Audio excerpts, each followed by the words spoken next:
Teacher तो मैं हूँ बस। सबको मेरा प्यार भरा नमस्कार। नमस्कार नमस्कार। नमस्कार। मेरा नाम रंजीत झा है। बाय प्रोफेशन में टीचिंग करता हूँ। मैं इग्नू में असिस्टेंट प्रोफेसर हूँ। वहाँ मेरा सब्जेक्ट फिलॉसफी है। मैं वहाँ फिलॉसफी पढ़ाता हूँ। दूर दूर तक मेडिकल फील्ड से कोई लेना देना नहीं था। थोड़ा सा धामा जी 2 मिनट ज़्यादा है मेरे पास क्योंकि आज सब कुछ धामा जी कर रहे हैं तो धामा जी की जय होनी चाहिए। थैंक यू धामा जी। दूर दूर तक कोई संबंध नहीं था मेरा इस मेडिकल फील्ड से और ये सेल परचेज से कोई संबंध नहीं था। बस घर की जो आवश्यकता है वो जाके खरीदता था। इसके अलावा कुछ भी मेरा सेल परचेज से कोई संबंध नहीं था। लेकिन दुर्भाग्य से कहें या अब सौभाग्य से कहें, पिताजी को पैरालाइज का अटैक आया। बहुत सारे पैसे मैंने अपोलो वालों को दिए, ठीक भी हुए। 1 साल के बाद दोबारा उनको अटैक आया और दूसरी बार अपोलो वालों ने कई लाख रुपए लेने के बाद साफ मना कर दिया कि ठीक होने वाले नहीं है। सर, मैं जो कहने जा रहा हूं हो सकता है आपको अतिशयोक्ति लगे, but it's a true, 100% true. जिसके ऊपर बीतता है वो जानता है कि क्या उस समय हमारी स्थिति थी, उस समय कैसे सर्कमस्टेंसेस क्रिएट हुए थे। दोबारा अटैक आया पैरालाइज का पिताजी के ऊपर। अपोलो वाले ने कई लाख लेने के बाद मना कर दिया कि ये ठीक होने वाले नहीं है। फिर मेरे पिताजी एक्स आर्मी हैं, तो लंबे चौड़े हैं, तगड़े मजबूत। एक पार्ट उनका हमेशा सुन्न रहता था और सुन्न के अलावा ये सुन्न इट मींस डेड हो गया था। सबसे ज्यादा जो परेशानी थी, बहुत पेन करता था उनको, बहुत ज्यादा पेन, रात में सो नहीं पाते थे। तो कहीं ना कहीं माइंड में था कि पिताजी इतने परेशान हैं, उन्होंने एजुकेशन दिया है मुझे, तो कहीं ना कहीं उनको ठीक करने का मन में भावना रहती थी हमेशा।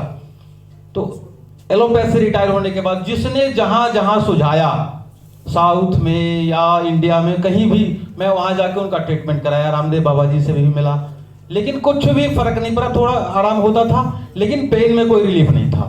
फिर मेरा ये माइंड सेट हो गया कि अब ये ठीक होने वाले, बिल्कुल ठीक होने वाले नहीं है। फिर अपने साथ दिल्ली में रहते थे।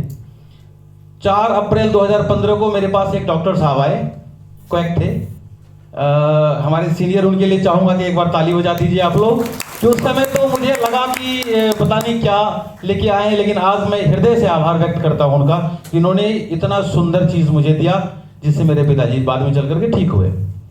उन्होंने सब कुछ मुझे बताया कि पैरालाइज एक एक चीज ठीक हो जाएगा। तो मुझे लगा सर आप ये सब मुझे क्यों बता रहे हो, क्योंकि मैं टीचिंग प्रोफेशन से हूँ, मुझे इससे कोई संबंध नहीं, मेरा नहीं। उन्होंने कहा नहीं झा जी, आपके माध्यम से मैं बहुत सारे लोगों को हेल्प कर सकता हूँ, आप मेरी बात को ध्यान से सुने।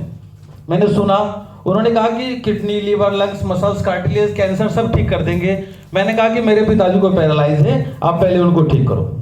सर बिलीव कीजिए, सिर्फ 15 डेज नहीं, 8 डेज में उनका पेन बंद हो गया और नींद लेने लगे। माँ बताई कि वो सो रहे हैं, मुझे लगा कि कोई नींद की गोली हो गई।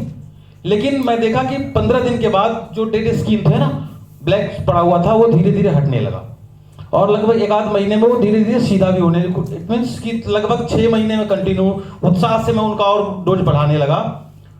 बिल्कुल ठीक हो गए। तो मुझे लगा कि इस औषधि में कुछ ना कुछ है। फिर मेरे घर में बहुत सारे लोग परेशान थे, मैं खुद कमर दर्द से परेशान था, खाया ठीक हुआ। अब तो क्या कहें, अब तो मैं टीचिंग प्रोफेशन को बाई करने वाला हूँ और मैं चाहूंगा इसमें मेरा जो सहयोग करते हैं, मैं चाहूंगा हमारे अपलाइन ललित शर्मा जी के लिए, हमारे सर सीनियर हैं, इनके लिए जबरदस्त ताली होनी चाहिए, जिन्होंने कहा झा जी बहुत हो गया, अब की बार ललित शर्मा की सरकार। तो सच में आप लोगों से भी मेरा एक नम्र निवेदन है कि पहले इसको खाएं। किसको? इमुरिज को। इट मींस इमुरिज का ही हवा चली। किसकी हवा चली? इमुरिज की हवा चली। वैसे ओमेगा है, डिटॉक्स, बहुत कुछ है, लेकिन जब धनवंतरी में आते हैं तो सबसे पहले इमुरिज की बात होती है। जैसे जैसे इमुरिज खाते जाएंगे, जैसे जैसे इमुरिज खाते जाएंगे, उसके साथ कोई कंप्रोमाइज नहीं। एक खाया, 2 खाया, कितना ही खाना ही है। जैसे जैसे आप खाते जाएंगे, अगर कोई कहते कि नहीं कि ये अलग अलग बात बोलते हैं, वो इमुरिज नहीं खाते हैं। अगर इमुरिज खाएंगे तो उनका कॉन्फिडेंस बहुत जबरदस्त आएगा और A to Z को ठीक कर सकते हैं। ईमानदारी की बात है। अभी तो मैंने कई डायबिटीज, कैंसर, बहुत सारे लोगों को मैंने ठीक किया है और अब कुछ अलग टारगेट लेकर के जा रहे हैं कि किस तरह से करना है। जैसे जैसे सर का मार्गदर्शन होगा और इसमें जो अंडरस्टैंडिंग है ना, मैं चाहूंगा कि हमारे डॉक्टर निरंजन कसाना जी के लिए एक जबरदस्त ताली बजा दीजिए कि मैं जब कभी भी रिजल्ट लेने के बाद, यानी औषधि बढ़िया है, मैंने खाया, ठीक किया लोगों को, उसके बाद भी जीवन में बहुत प्रकार की नकारात्मक विचारधाराएं आती ही है। उस समय बहुत प्यार भरे थपकी कसाना जी ने लगाया, तो मैं चाहूंगा कि कसाना जी के लिए एक बार फिर से ताली बजा दीजिए। उनका जो एक सपना है कि मैं कम से कम 100+ डायमंड जल्दी से जल्दी एनसीआर में डेवलप करूं, उसी में हम लोग भी हैं। तो आप लोग मठारू जाएंगे, उनको ध्यान से सुने और सुनने के बाद एक ही निष्कर्ष कि इमरिच को डेली खाना है। सर्दी आई तो 2-4 बढ़ा दिया, गर्मी आई तो 1-2 कम कर दिया, सर्दी आई तो जैसे जैसे इमरिच खाते जाएंगे आपको पता चल जाएगा, अंदर से आवाज आएगी कि इमरिच में पक्का 100% दम है और एक एक रोग को ठीक कर सकते हैं इसी इमरिच के माध्यम से। Okay, thank you.